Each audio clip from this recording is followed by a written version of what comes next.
Halo, gue Eka, gue milenial. Gue Hana, gue Gen Z. Kita dari rumah di Sanata. Oke, jadi kali ini kita bakal menceritakan ya, karena kemarin di komen tuh banyak banget yang nanya, ada yang nge-DM juga minta diceritain gimana perjalanan hidup kita. Kita Yang kayak sungguh siapa pahit aja? ini. Yang sungguh pahit dan berliku-liku itu. Nggak, kita kayak artis sih. John Wick. John Wick. Kamu keringetan gitu? Iya. Aku ngajarin lu. Enggak, kamu mau beres-beres ini aku sendiri.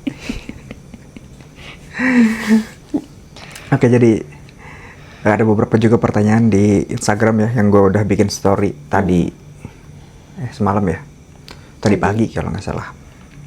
Bikin story, ada beberapa juga yang nanya, mungkin nggak bakalan semua karena kebanyakan.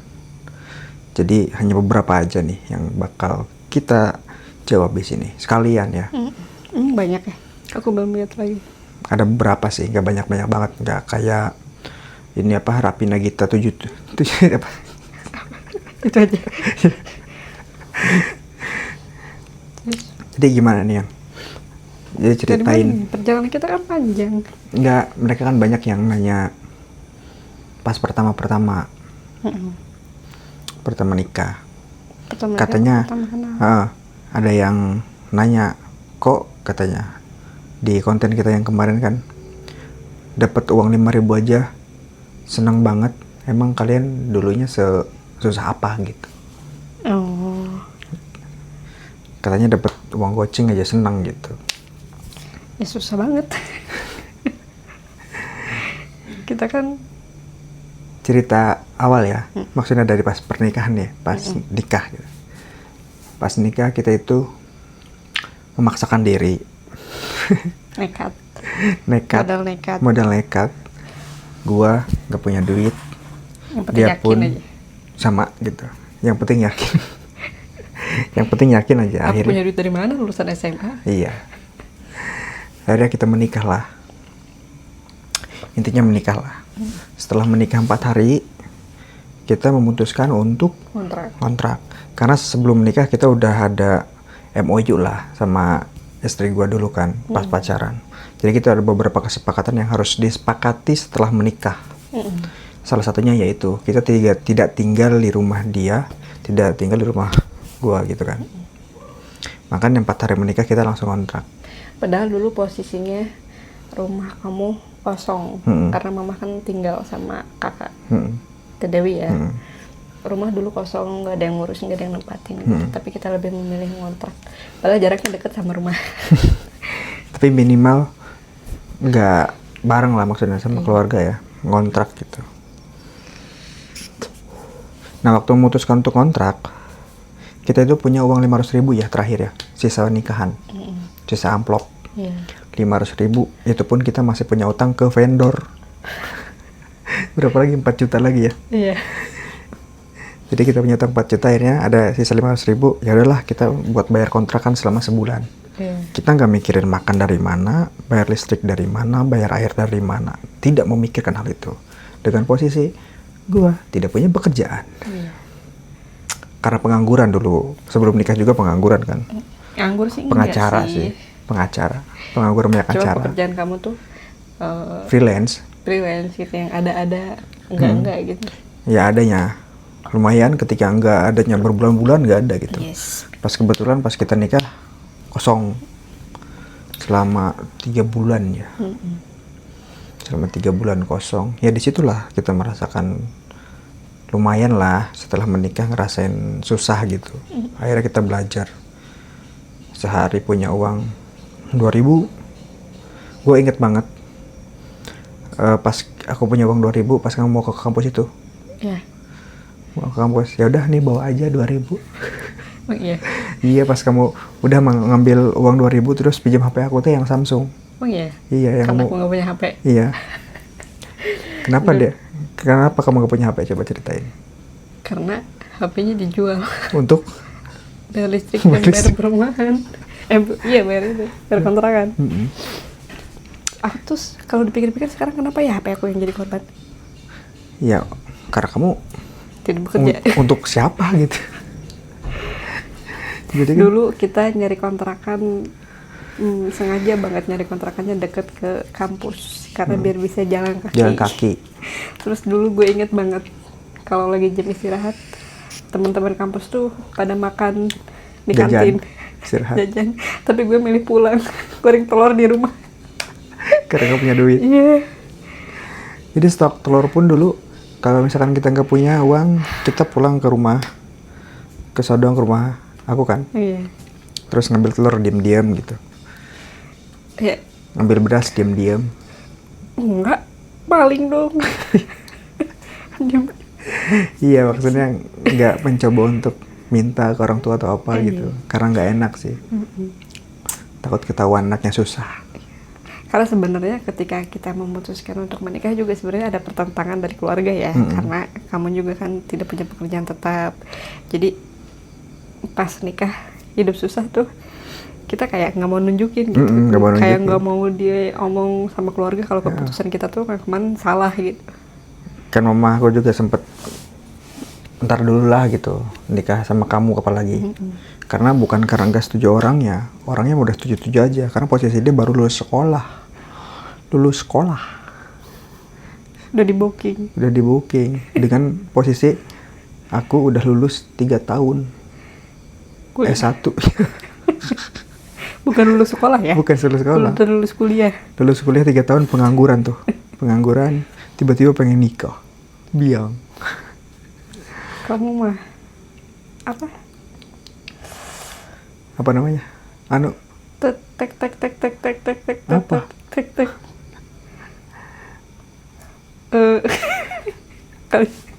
Kalau misalkan ini yang nggak mau bekerja tuh apa? Apa? Idealis. Ya.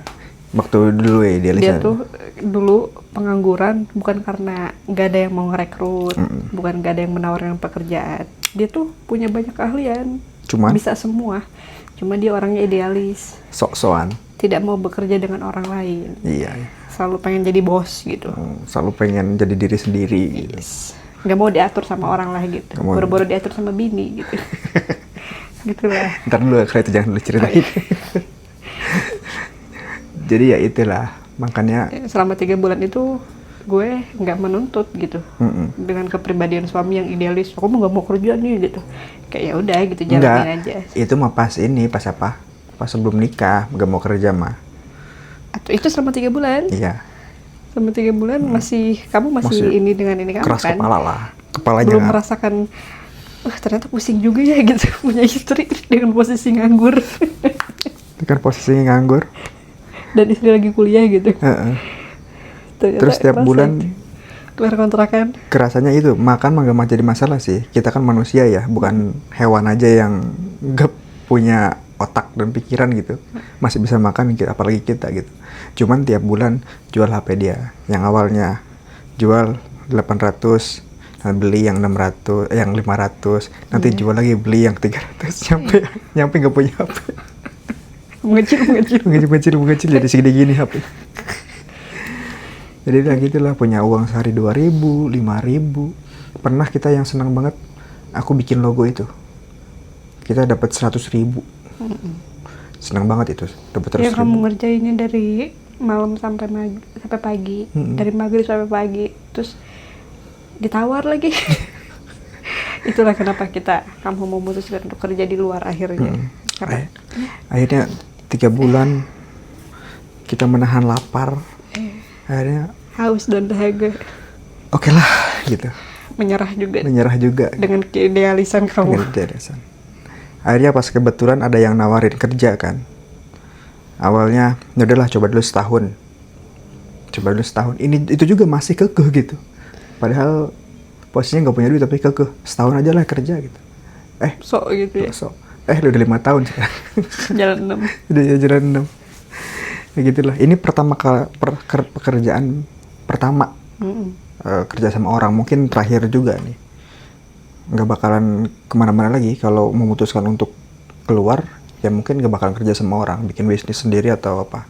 Nah gitu. Itu kerennya dia, karena kamu meskipun gak pernah kerja sama orang lain, karena kamu udah punya bekal mental gitu ya, jadi nggak ganti-ganti pekerjaan gitu loh. Orang kan ada yang seumur pengalaman hidupnya udah ganti-ganti kerja kesana kesini, tapi kamu pertama kali kerja di sini itu udah di situ gitu sampai sekarang karena kamu punya mental gitu.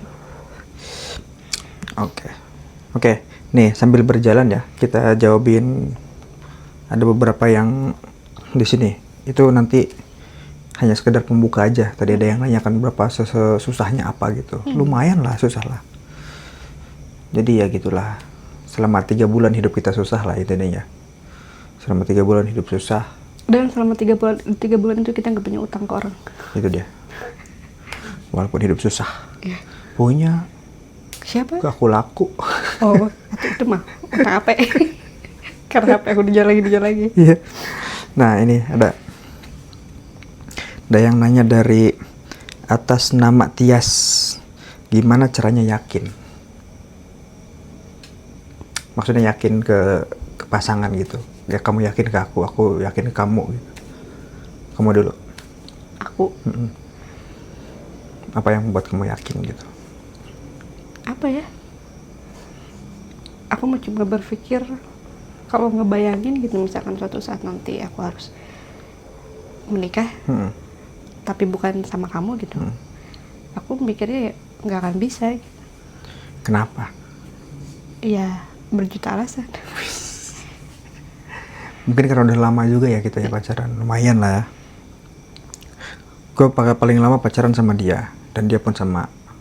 Maksudnya kita sama-sama paling lama lah pacaran itu. Yalah lama. Kamu kelas 2 SMA. Jadi gitu. Kalau gak yakin kenapa? Banyak sih. Salah satunya satu doang. Salah satunya satu doang. Jadi intinya dia dari dulu memang melayani banget pas pacaran pun. Jadi ketika gue sakit, ketika gue lagi kerja gitu apapun, pernah dulu malam-malam yang dia selalu ngomong sampai sekarang nih kalau gue ada apa-apa gitu. Kesel ngomong sampai sekarang. Kenapa sih aku mau kayak gitu dulu gitu? Jadi gue dulu pernah ada job moto wedding ya, moto wedding. Itu rumahnya jauh dari rumah dia. Rumah dia di atas gunung. Jadi melewati hutan belantara gitu. Kalau orang normal nggak bakalan berani gitu melewati itu, takut ada setan. Terimba, begal. Jadi pas waktu itu gue lagi chattingan ngomong lapar, padahal itu di nikahan. Picky eater itu dia. Jadi emang iya, gue orangnya picky eater. Jadi karena mungkin udah sering makan di yang nikahan atau mungkin, tapi bukan sering juga sih. Karena masakan di rumah gue tuh enak-enak, nyokap gue pinter masak. Jadi ketika nyobain masakan orang itu kurang apa gitu ya, kurang serak aja. Akhirnya lah dia nganterin dari rumahnya, bela-belain beli. Karena kamu bilang ke aku pengen makan ayam. Bela-belain malam-malam jam berapa? Jam 8 dengan posisi rumah di atas gunung belantara gitu. Terus dengan posisi ketika gue datang ke sana dia marah-marah gitu gara-gara lama. Nah itu jadi bisa itu kalau cewek lain dan dilempar tuh ke muka kamu. Udah makan gitu. Udah kalian bisa narik kesimpulan lah gimana dia melayaninya gitu dari dulu. Bahkan lagi sakit pun diurusin, lebih dari nyokap gue sendiri yang ngurusinnya. Dia lebih ngurusin ngambilin makan, ngambilin minum segala macem gitu. Minumin obat segala macam, nganter ke rumah sakit. Sekarang act of service. Bener emang. Nah itu alasannya. Karena gue pernah beberapa kali pacaran kan. Yang seperti itu cuma dia doang. Gue pikir nyari istri itu yang kayak gini gitu. Yang melayani. Itu cuma satu alasannya, itu yang melayani udah. Ntar kamu di komen lagi. Yakin apa? Kalau misalkan nyari yang melayani, kenapa nggak sama pembantu aja? Kan pembantu nggak bisa di. Parah kamu.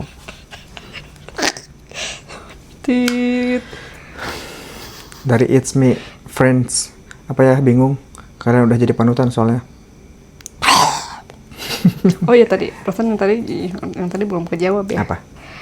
Ya intinya mah kalau misalkan ngeyakinin diri kita ke pasangan gitu, ngeyakinin kalau misalkan pasangan itu yang tepat gitu. coba bayangin aja gitu kalau misalkan lo bakal dapetin dia di diri orang lain apa enggak gitu. Entah apapun itu alasannya gitu. Kan kalau disuruh nyebutin alasannya kadang kita suka bingung ya. Kadang apa sih yang bikin gue suka sama dia gitu kalau lu disuruh ngejabarin gitu. Tapi kalau dipikir-pikir gue kayaknya nggak bisa deh sama dia gitu. Kayaknya gue nggak bisa deh nemuin dia di diri orang lain gitu. Alasannya bukan untuk menerima ya, tapi alasan kalau misalkan lo udah punya perasaan kayak gitu ke pasangan ya berarti udah. Oke. Nih ini makanya sama buat aku nih. Si Abdul kayaknya. Tulisannya CHSHIYABDHOUELL.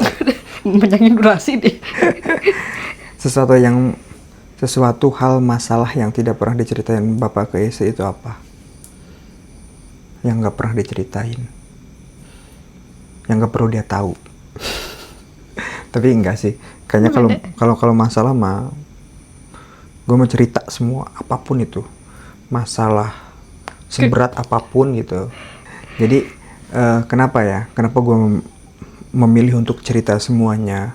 Jadi gini, kita bahas ya, kemarin banyak banget yang komen di yang kita konten yang di sini tuh di depan. Masalah yang ngebahas capek gitu, suami pulang kerja dan lain sebagainya gitu. Kenapa gue selalu menceritakan semua masalah? Biar dia juga tahu, ngerti capeknya itu seperti apa gitu. Biar dia paham. Kenapa gue menceritakan semua masalah gitu ke istri? Karena dia paham gitu. Ketika suami capek itu, oh karena ini loh. Kalau dia yang merasakan juga di posisi ini pasti capek. Karena capek istri sama suami itu beda. Jadi masalah capek itu, kalau istri mungkin fisik lebih capek di rumah, ngurus anak, ngurus suami, ngurus rumah gitu segala macem. Gue yakin istri yang paling capek secara fisik. Tapi kalau suami mentalnya. Kalau suami karena apa-apa yang dipikirin sih. Anak baru lahir, biaya kuliah udah dipikirin pada saat itu juga gitu. Apa-apa dipikirin.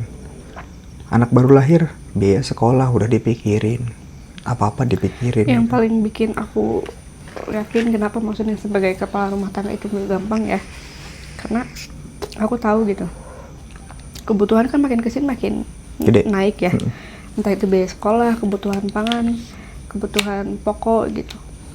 Terus sedangkan penghasilan segitu-segitu aja gitu. Aku nggak bisa ngebayangin gitu maksudnya ya. Kebutuhan terus nambah gitu, tapi penghasilan segitu aja gitu. Pusingnya kepala rumah tangga untuk memenuhi itu tuh gimana gitu. Jadi gitu. Makanya setiap masalah gue selalu cerita ke istri sih. Apapun itu. Pasangan itu bukan dukun yang dituntut harus ngerti tanpa kita ngomong. Kadang kita suka ngegerutu di dalam hati. Kenapa sih dia jadi pasangan gak ngerti amat? Kenapa sih dia jadi istri gak ngerti banget kondisi gue? Jadi suami gak ngerti banget kondisi gue gitu.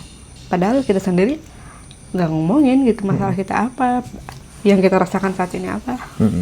Karena kita sekarang bukan lagi pacaran, bukan tebak-tebakan gitu hidup kita ini. Sekarang akhir-akhir ini kalau misalkan aku lagi kesel sama kamu, aku kan suka ngomong kan, aku lagi kesel sama kamu. Aku lagi pengen marah-marah gitu. Tapi respon aku jadi gitu ya, semoga kejawab lah. Sepil, gimana caranya kakak bisa sermonis ini dalam rumah tangga dari Grace seharmonis itu? Apa ya? Jangan nyepelin hal-hal kecil kali. Kayak peluk cium sebelum tidur gitu. Sebelum tidur kita udah nggak pernah lewat ya. Sebelum tidur kan gue selalu tidurnya terakhir, dia pasti yang aku tidur duluan, dia peluk cium. Terus kayak misalkan aku mau berangkat ke kantor, salim. Kalau nggak ada orang pasti dicium, kalau ada orang biasanya malu-malu. Kalau ada orang takut, kebayang banget sih gitu. Ya gitu sebenarnya nggak masalah sih. Gue bakar juga nih rumahnya gitu. Terus sih kayak ngobrol berdua gitu. Kalau misalkan anak-anak udah tidur, banyakin ngobrol gitu. Banyakin ngobrol, bercanda gitu. Bahkan sekarang maksudnya kita berantem pun malah dijadiin bencandaan gitu. Bukan berantem ya, kayak bete-betean, berantem udah gak pernah gitu ya. Kayak ini loh, maksudnya banyak sekarang rumah tangga, orang-orang yang menjalani rumah tangganya tuh hanya sebatas kayak si suami pulang kerja nyampe rumah istirahat gitu, si istrinya di rumah ya ngurus anak-anak. Maka mereka tuh hanya fokus menjalankan peran sebagai orang tua gitu, tapi lupa sebagai menjalankan pasangan. peran sebagai pasangan. Mereka lupa kalau pasangannya ya perlu gitu, maksudnya untuk saling di ini.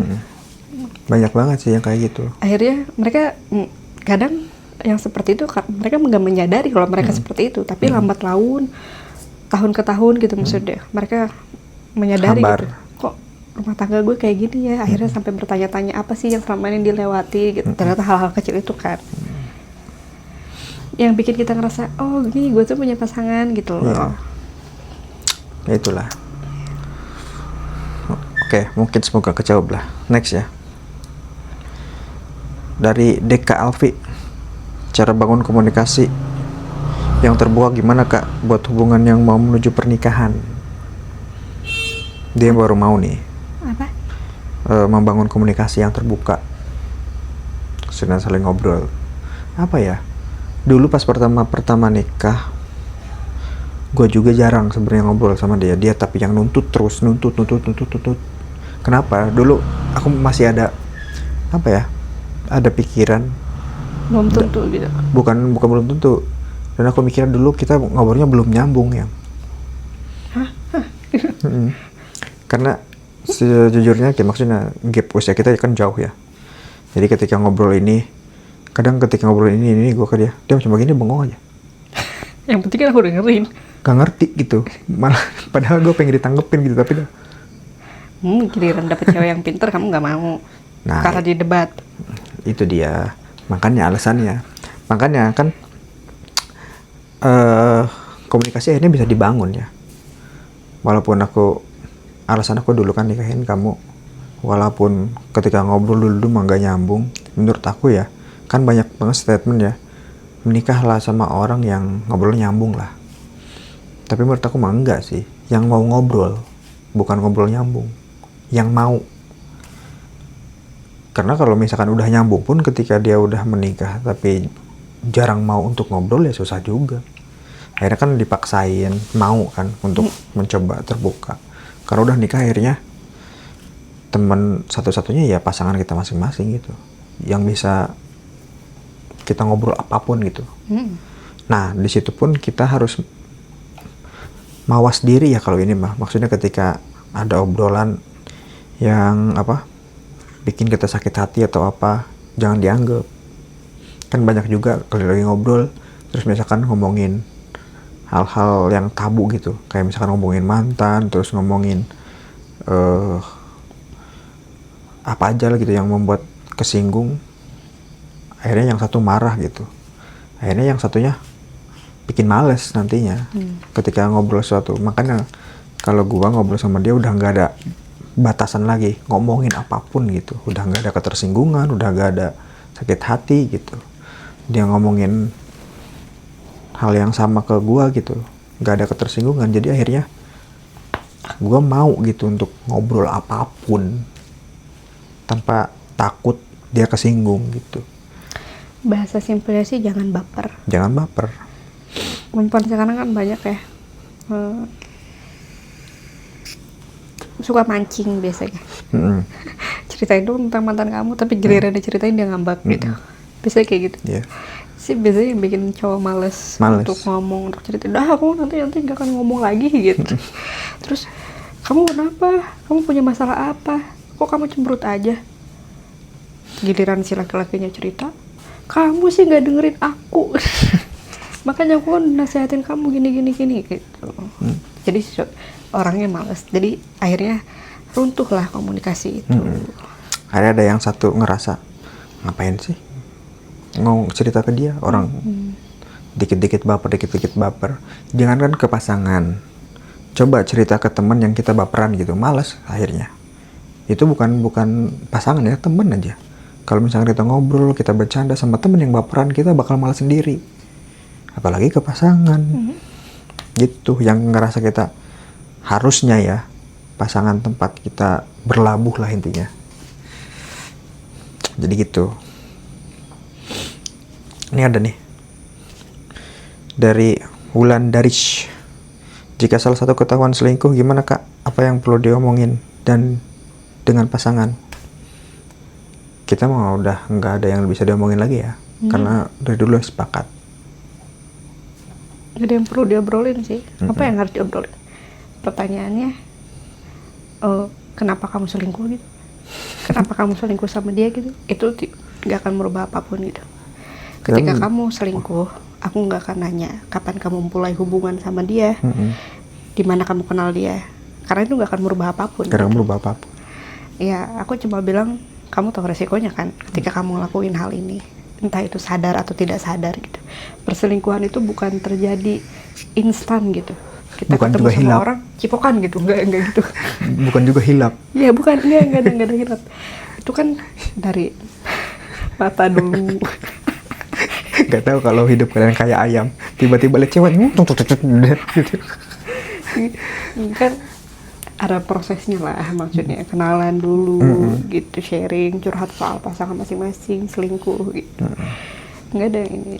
Jadi ya kita udah tahu konsekuensinya masing-masing. Jadi udah dibicarakan hal-hal itu. Ketika selingkuh ya udah gitu. Mungkin kita pastiin pasangan kita, kamu atau aku gitu yang melakukan itu ya, kita bakal kehilangan semuanya gitu.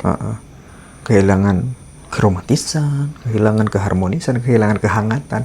Mungkin pas dulu mah kamu ya, pas sebelum punya anak, aku bakal pergi gitu. Gue punya komitmen kalau misalkan dulu sebelum punya anak, kalau dia ketahuan selingkuh, nggak bakalan ya, nanya, nggak akan ada kata maaf. Aku bakal langsung pergi. Tapi setelah punya anak, ya setelah punya anak kamu emang mungkin ketika kamu selingkuh, kamu gagal jadi pasangan buat aku, tapi kamu nggak gagal jadi ayah buat anak-anak kan. Jadi ya udah gitu. Jadi cuma ya udah gitu. Karena sesungguhnya kebahagiaan dalam berumah tangga kan kayak gini ya, menurut kita ya. Kayak gini, tapi ketika kita berselingkuh, kita pulang ke rumah ngerasa hampa gitu. Kayak tinggal sama orang lain. Nggak disambut misalkan, terus nggak dimasakin, nggak dicuciin, nggak di apa kasarnya. Makanya itu kenapa alasan aku nggak memutuskan untuk pergi, bertahan, tapi kamu ngerasa kayak kehilangan jiwa aku gitu. Itu tuh sebenarnya penyiksaan yang terdalam gitu, pelan-pelan gitu. Kamu menikah lagi sama orang lain nggak bisa gitu, tapi kamu di rumah tidak diperlakukan seperti suami yang seharusnya gitu sama aku, kan nggak akan lagi sosoknya mah ada gitu. Iya, itu kan nyesek ya, maksudnya tuh ya, hal yang menyesakan gitu loh. Kita pelan-pelan di rumah diperlakukan kayak gitu sama yang awalnya mau makan ditawarin, diambilin, terus dicium di ini ya. Setelah ya, itu kamu bakal kehilangan momen-momen itu sih. Nah itu dia, aku pastiin. gak bakal ada yang diomongin intinya gitu. Yes. Gak ada pertanyaan bang, cuma ingin meniru hubungannya saja. Terima kasih. Dari Rizky Febriadi 22. Sebelum seharmonis sekarang, apakah dulu ada berantemnya? Sering, sangat sering banget. Ada bacok juga pernah. Kalau dulu berantem sering banget lah. Pas pertama nikah, tiap hari ya. Karena pernikahan kita diawali dari problem sih, problem yang belum diselesaiin gitu, belum berdamai gitu. Dulu kita nggak tahu penyelesaiannya tuh dari mana, tapi tiba-tiba mutusin buat nikah gitu. Dan setelah menikah kayak duar gitu. Jadi problemnya gini guys, gue ceritain biar gue cerita langsung. Gitu. Jadi pas sebelum nikah itu, namanya juga cowok ya, gue lagi pacaran sama dia, lagi pacaran, tiba-tiba gue nyelip di cewek lain. Bahasanya nyelip, nyantol. Karena gue secara laki-laki ya memilih lah, gue nggak berselingkuh, tapi memutuskan dia lah intinya. Putusin, dapat 1 hari gue pacaran sama cewek itu gitu. Soalnya kalau masalah pendekatan, selama pacaran sama kamu pun, aku kan maksudnya udah deket sama cewek itu kan, dan kamu pun tahu gitu. Itu namanya selingkuh biji nangka. Atau kan kamu juga tahu itu mah. Posisinya dulu kamu juga tahu, ya udah. Akhirnya gue pacaran cuma 2 minggu. Intinya nggak bisa ngalahin dia lah. Status. Akhirnya dia kan yang sakit hati banget tuh, ditinggalin sama gue kan. Wow, uring-uringan ke timur, ke barat, selatan, barat, daya gitu. Jadi ya udahlah. Akhirnya karena dia sakit hati, tapi singkatnya kita menikah lah ya. Dan tapi dia belum selesai. Proses menikah juga kamu meyakinkan aku gitu untuk aku bisa balik lagi ke kamu kan selama hampir mau 2 bulan ya. Baru aku menerima kamu. Terus dia menerima, tapi dia belum selesai dengan dirinya dengan masalah gue yang kemarin-kemarin gitu. Makanya sebelum menikah jadi, itu. Jadi sebenarnya itu keputusan gegabah gue karena kemarin pas permasalahan itu gue mengajukan ke dia, ya udah kalau misalkan lo mau balik lagi ke gue pengennya nikah gitu. Tapi di saat itu gue belum yakin nih sama perasaan gue sama perasaan hati aku sendiri nih. Maksudnya aku udah memaafkan kamu apa belum gitu. Aku yang ada di pikiran aku saat itu, ya udahlah yang penting kamu nggak kemana-mana dulu, nggak kemana-mana lagi gitu. Kamu kalau misalkan pengen sama aku pengen nikah gitu. Padahal amarah masih ada, benci masih ada, dendam masih ada gitu. Akhirnya ketika menikah gitu, keluarlah semua gitu. Ketidakikhlasan lah, apalah untuk melayani kamu gitu. Aku keinget kesalahan dia yang dulu gitu. Akhirnya berantem. Gak ada angin, gak ada hujan, aku tiba-tiba ngungkit masalah kesalahan kamu, tiba-tiba berantem gitu. Jadi gitu.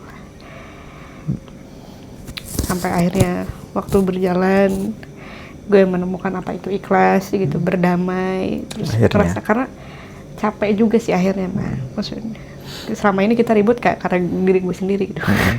Iya emang, jadi sebenarnya gue nggak salah apa-apa selama menikah ya. Masalah dia cuma sama dirinya sendiri. Kamu gitu, makin di ini malah makin jumawa. Jadi gitu. Bukan berarti kamu tidak pernah punya salah ya? Ada 1-2. Jadi gitu, berantem lah. Cuman waktu dulu ya, tadi yang di awal diceritain ya, gue kan orangnya keras apa, makanya dulu nggak pernah ada titik temu ya kalau berantem. Emang ujung-ujungnya dia juga yang minta maaf sih, karena pas dia marah, gue bakal lebih marah.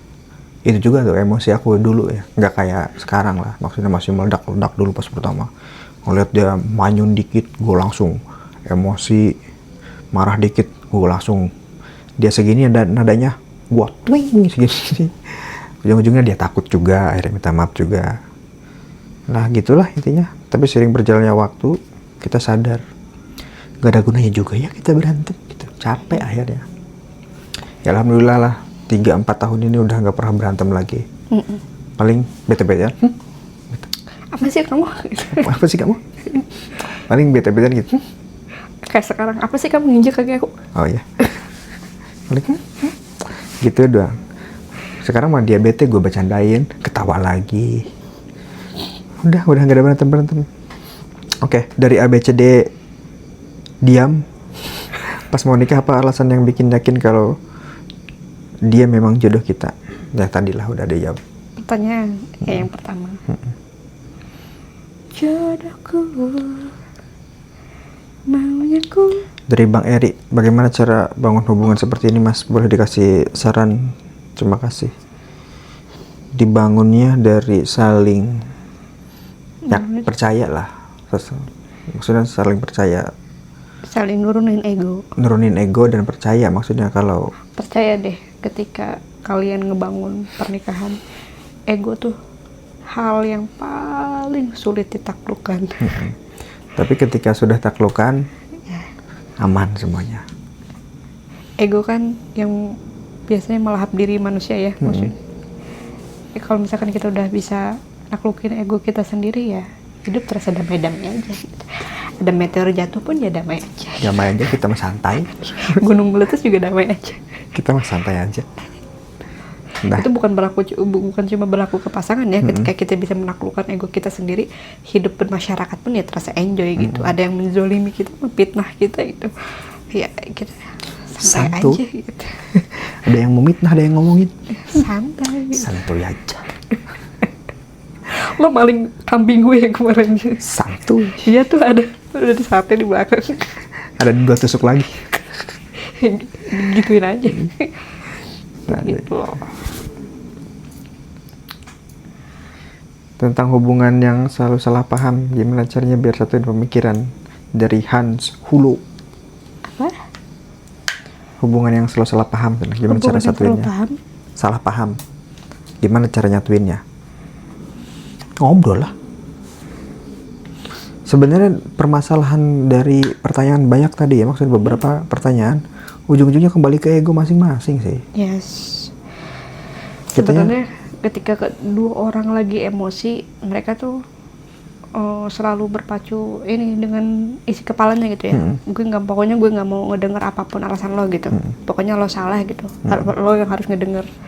Kalau gue tuh sekarang lagi marah gitu, tanpa dia ada diselipin gitu di kepalanya kayak kenapa ya dia bersikap seperti ini sebenarnya gitu, apa ya pemicunya gitu. Jadi itu yang bikin orang biasanya nggak bisa ngobrol gitu loh.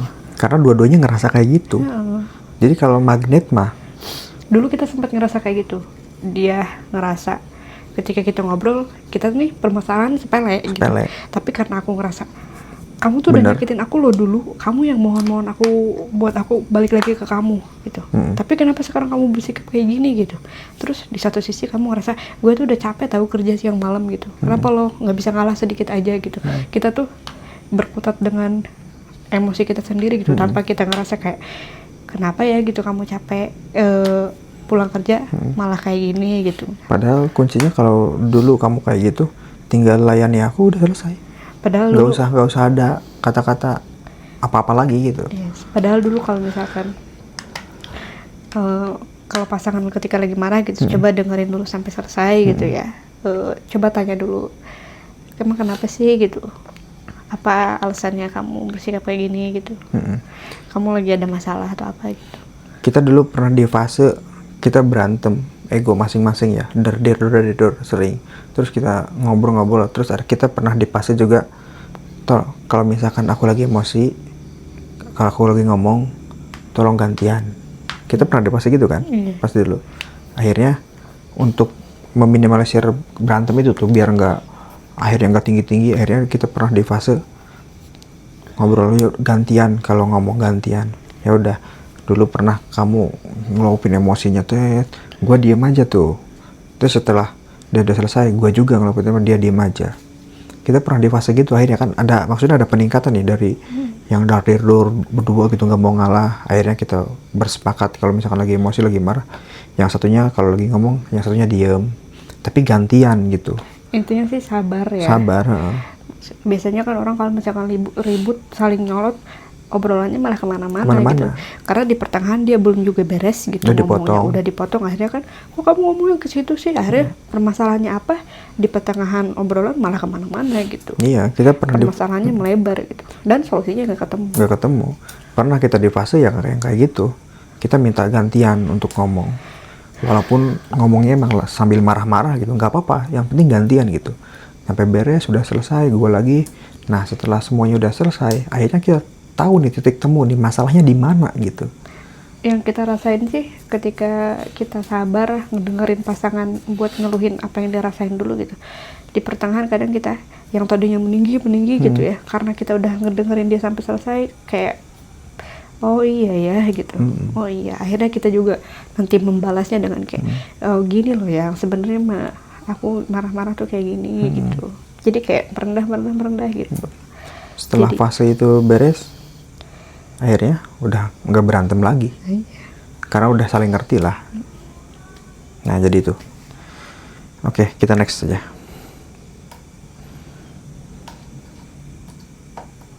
Semenjak sebelum menikah, kunci keberlangsungan hubungan apaan sih? Sebenarnya dari tadi intinya sama aja sih. Sebenarnya mereka tujuannya tadi sama, cuma pertanyaannya udah kayak beda-beda. Satu lagi, kalau kita ngelakuin kesalahan besar ke pasangan, what to do? Kesalahan besar apa? Kita ya kesalahan besar kita cuma selingkuh doang sih. Untuk saat ini ya, kesalahan berbohong untuk hal lain, maksudnya kesalahan fatal ya, yang kayaknya kesalahan udah nggak ada kesalahan lagi sih kita, maksudnya kesalahan pasangan kan kalau nggak selingkuh ya berbohong misalkan.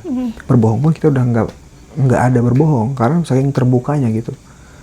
Karena tadi itu, karena dia nggak pernah membatasi apapun, ketika gue mau ngapa-ngapain pasti diizinin gitu. Buat apa berbohong gitu? Pasti diizinin, pasti dipersilahkan, pasti ya udah gitu. Terus next. Bagaimana Ca? Hah? Masih banyak. Ada beberapa lagi. Nggak, jangan semua sih. Bagaimana cara membangun hubungan komunikasi yang positif? Yang positif sama aja intinya itu. Apa yang harus dipersiapkan terlebih dahulu untuk keluarga kecil nanti sebelum menikah? Yang dipersiapkan dulu mental, itu yang paling penting sih, karena pernikahan gak kayak pacaran. Sesimpel pas pacaran gak ngambilin minum, minta tolong kita ngambilin minum, sesimpel banget kan, kita gak bakal merasa apapun. Tapi ketika udah menikah, yang minta tolong ngambil minum, ada itu langsung ego kita serasa tersayat sebagai suami gitu. Itu yang harus dipersiapin ya, mental gitu. Karena kebanyakan orang menikah ekspektasinya tinggi ya, maksudnya itu juga kunci pernikahan. Jangan berekspektasi gitu.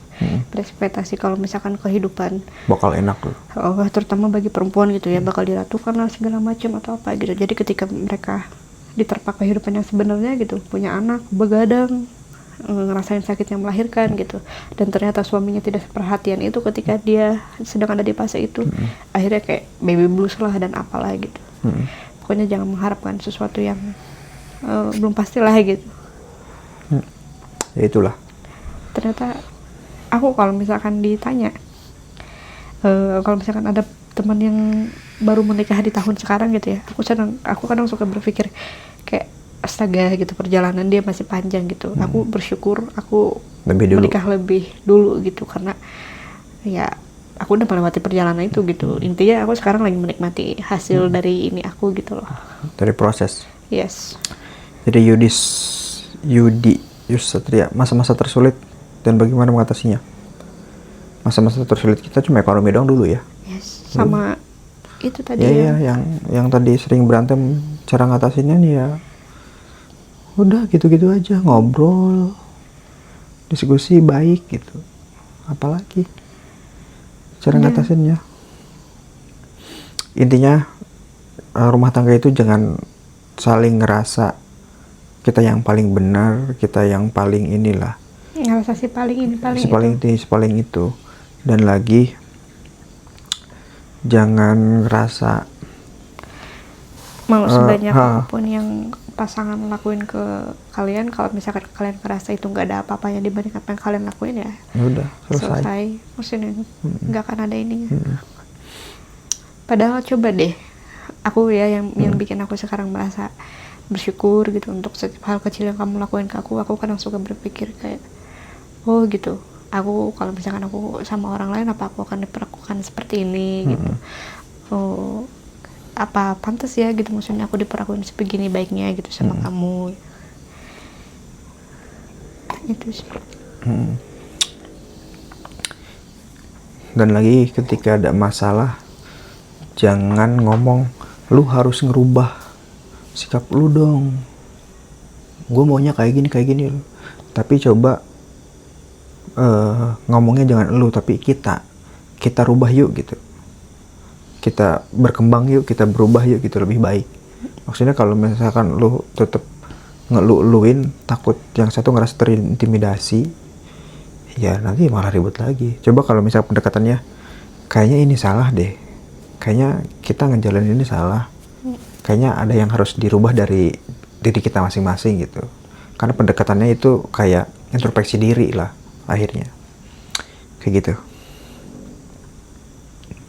Menurut kalian keluarga yang sehat itu gimana sih, seperti apa? Dari Eni Novita. Keluarga yang sehat itu yang gak mengekang keinginan pasangan, hobi-hobi pasangan selama itu positif, yang enggak membatasi hubungan pasangan dengan keluarganya, dengan orang tua, gitu. Tidak membatasi pasangan untuk berteman, ya komunikasinya sehat, ngobrolnya sehat.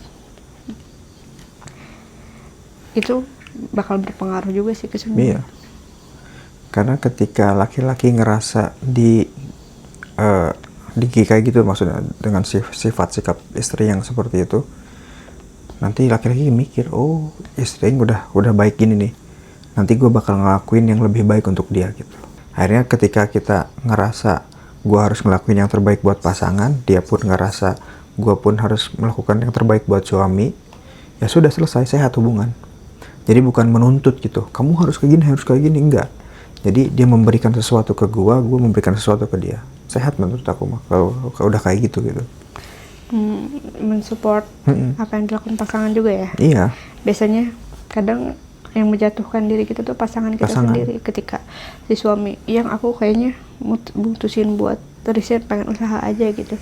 Coba jangan langsung emang kamu yakin gitu, kamu bakal ini kerja gajinya jauh lebih ini loh gitu. Tapi coba kamu tanya dulu gitu, misalkan kenapa kamu visi misinya. Kalau misalkan menurut kalian itu bagus dan kalian yakin, ya percaya aja gitu. Nah itu dia, kenapa hidup gue sekarang berkembang, menurut gue berkembang ya. Istri ada di belakang gue gitu yang selalu support apapun yang gue lakuin. Akhirnya gue berpikiran, dia udah support segininya nih, gue harus memberikan yang terbaik buat dia. Itu makanya jangan sekali-kali si cewek itu mematahkan semangat suami. Ketika suami punya ini, pengen itu gitu, pengen berkembang lebih baik lagi, tapi belum apa-apa udah dipatahin sama istri gitu. Emang kamu bisa? Emang kamu yakin? Emang kamu ya? Aku nggak yakin deh gitu. Aku nggak yakin deh kamu bisa ngelakuin ini. Terus kalau misalkan kita jatuh gimana? Udah selesai. Jangan harap kehidupan kalian ke depan bakal berkembang lebih baik gitu. Udah, satu lagi udah panjang, udah lumayan panjang nih. Satu pertanyaan lagi. Kak, kalian suka berantem gak? Marahan diem-dieman gitu? Terakhir, itu aja. Jangan banyak-banyak. Kalau diem-dieman udah gak pernah ya? Berantem juga udah gak pernah. Kalau bete-betean, pokoknya gini, gue mau udah gak betah kalau udah ngelihat dia gini aja. Gue langsung tanya, kenapa Tuan Putri Baginda Ratu? Udah ditanya, aku bete sama kamu. Kenapa? Gue langsung, kalau dia kayak gitu gue pasti responnya, kenapa? Apa? Tapi kalau misalkan kamu lagi cemberut, kadang gue menunda untuk bertanya gitu. Karena biasanya ya cemberut kamu bukan cuma karena aku, tapi karena pekerjaan juga. Aku mah gak pernah cemberut karena kamu ya. Aku pasti karena kehidupan kerja atau kehidupan aku sendiri atau punya pemikiran-pemikiran yang lain gitu. Ya. Kalau dia udah pasti, kalau nggak sama anak, sama suami, apalagi. Kan katanya setelah menikah ternyata yang bikin emosi itu bukan anak sendiri. Iya. Tapi anak mertua. Iya emang. Makanya ketika gue tanya, kenapa anak kamu tuh? Oh ya udah, berarti aman. Tapi kalau udah, kenapa? Berarti udah. Itu gue yang salah. Aku nggak gitu ya, nggak gitu. Iya, kamu kayak kemarin di kamar. Oh, berarti gue punya salah nih. Padahal gue nggak ngerasa salah. Cuma kayak kemarin, cuma gara-gara dia nyuruh nyikat. Nyuruh nyikat parket di belakang yang bekas main anak. Gue nggak sikat, cuma disiram. Menurut pemikiran gue, walaupun nggak disikat ini udah bersih loh. Tapi ketika dia nginjek, terasa licin sedikit aja. Udah, ya sedikit. Kamu nyempelin omongan aku sih. Kata aku juga sikat.